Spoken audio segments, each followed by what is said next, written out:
दियों से रोशन घर, अनेकों पकवान, आंगन में सजी रंगोली और ढेर सारी खुशियाँ। ये है रोशनी का त्योहार दिवाली। हर साल दिवाली के दिनों में 1 लाख करोड़ से भी ज़्यादा व्यापार होता है और 800 मिलियन लोग पूरी दुनिया में इस त्योहार को धूमधाम से मनाते हैं। 5 दिनों तक चलने वाला ये त्योहार भारत के सबसे बड़े त्योहारों में से एक है, जहाँ हर दिन एक अलग त्योहार होता है और हर त्योहार से कोई अनसुनी कहानियां जुड़ी है।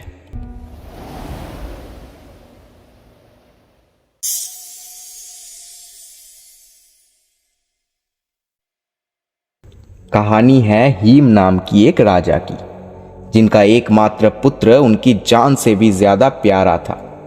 लेकिन एक दिन जब राज ज्योतिषी ने राजकुमार की कुंडली पढ़ी तो उन्होंने एक भविष्यवाणी की। कुंडली में लिखा था कि राजकुमार के शादी के चौथे दिन पर सांप के डसने से उनकी मृत्यु हो जाएगी। ये सुनकर पूरा राज्य और खुद राजा भी अत्यंत दुखी हो गए। जब राजकुमार की शादी हुई तो राजा ने ये बात उनकी पत्नी को बता दी। इस बात को जानकर राजकुमार की पत्नी ने एक अनोखी योजना बनाई। अपने शादी के चौथे दिन पर उन्होंने राजकुमार के कमरे के बाहर सोने चांदी के गहने, हीरे जवाहरात और जलते हुए दिए सजाए। इसके बाद उसने राजकुमार को कहानियां और गीत सुनाना शुरू कर दिया ताकि वो सो ना जाए। जब रात को यमराज सर्प के रूप लेकर राजकुमार के प्राण लेने आए तो दियों की रोशनी और गहनों की चमक से उनका ध्यान भटक गया और वो कमरे के बाहर ही बैठ गए। पूरी रात उन्होंने राजकुमार की पत्नी की कहानियां सुनी और अगली सुबह बिना किसी को नुकसान पहुंचाए यमराज यमलोक लौट गए। इस तरह से राजकुमार की जान बच गई। तभी से धनतेरस पर घरों में सोना चांदी खरीदने और दीप जलाने का परंपरा शुरू हुई, ताकि हमारे परिवार की सुरक्षा यमराज से हो सके।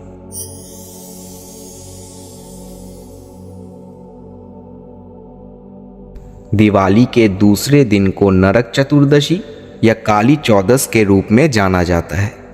इस दिन एक भयानक असुर नरकासुर के अंत की कहानी जुड़ी हुई है।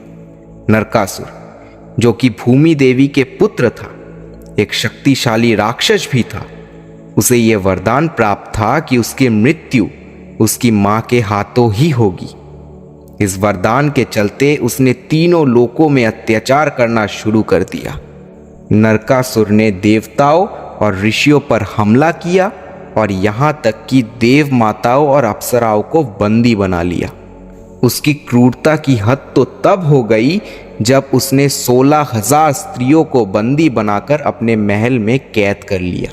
ये बात जब श्री कृष्ण की पत्नी देवी सत्यभामा को पता चली तो वो बहुत क्रोधित हुई और उन्होंने श्री कृष्ण से इन स्त्रियों को नरकासुर के चंगुल से छुड़ाने का निवेदन किया। श्री कृष्ण और देवी सत्यभामा गरुड़ पर सवार होकर नरकासुर के महल पहुंचे और उसे युद्ध के लिए ललकारा। युद्ध के दौरान नरकासुर ने कई दिव्यास्त्रों का प्रयोग किया, लेकिन देवी सत्यभामा के हाथों उसकी मृत्यु निश्चित थी, क्योंकि देवी सत्यभामा स्वयं भूदेवी थी। युद्ध में देवी सत्यभामा ने उसे पराजित किया और श्री कृष्ण ने अपने सुदर्शन चक्र से उसका अंत कर दिया। श्री कृष्ण ने युद्ध के बाद अपने शरीर पर लगे रक्त को साफ करने के लिए तेल से स्नान किया था और इसीलिए इस दिन लोग अभ्यंग स्नान या तेल से स्नान करने की परंपरा निभाते हैं। दक्षिण भारत में इस दिन नरकासुर के पुतले जलाकर बुराई पर अच्छाई की जीत का जश्न मनाया जाता है।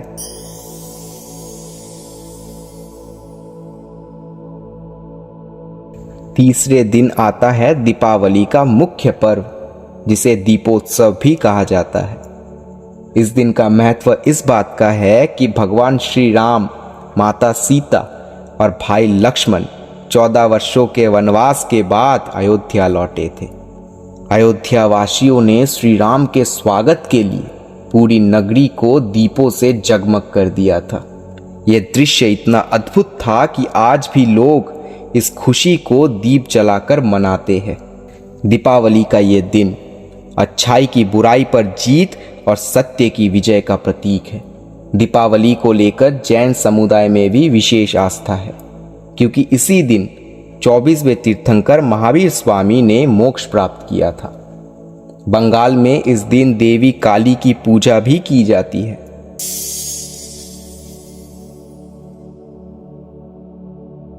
दिवाली के चौथे दिन गोवर्धन पूजा मनाई जाती है, जिसे अन्नकूट भी कहा जाता है। इस दिन का महत्व भगवान श्री कृष्ण के वृंदावन वासियों की रक्षा के कारण है। कहानी है कि एक बार इंद्रदेव के क्रोध से वृंदावन में भारी वर्षा होने लगी। भगवान श्री कृष्ण ने अपनी छोटी उंगली पर गोवर्धन पर्वत को उठाकर पूरे गांव की रक्षा की। इस घटना की याद में गोवर्धन पूजा होती है, जिसमें भगवान को अन्नकूट या भोजन का भोग लगाया जाता है। दक्षिण भारत में इस दिन को बलि प्रतिपदा के रूप में मनाया जाता है, जहां राजा महाबली की कथा प्रसिद्ध है। भगवान विष्णु ने वामन अवतार लेकर महाबली से 3 पग भूमि मांगी थी। जब महाबली ने तीसरे पग में अपना सिर समर्पित किया तो भगवान विष्णु ने उन्हें पाताल लोक भेज दिया और विष्णु जी ने उन्हें वरदान दिया कि वे साल में एक बार धरती पर आ सकते हैं। इसी कारण से दक्षिण भारत में इस दिन को महाबली के प्राकट्य उत्सव के रूप में मनाया जाता है।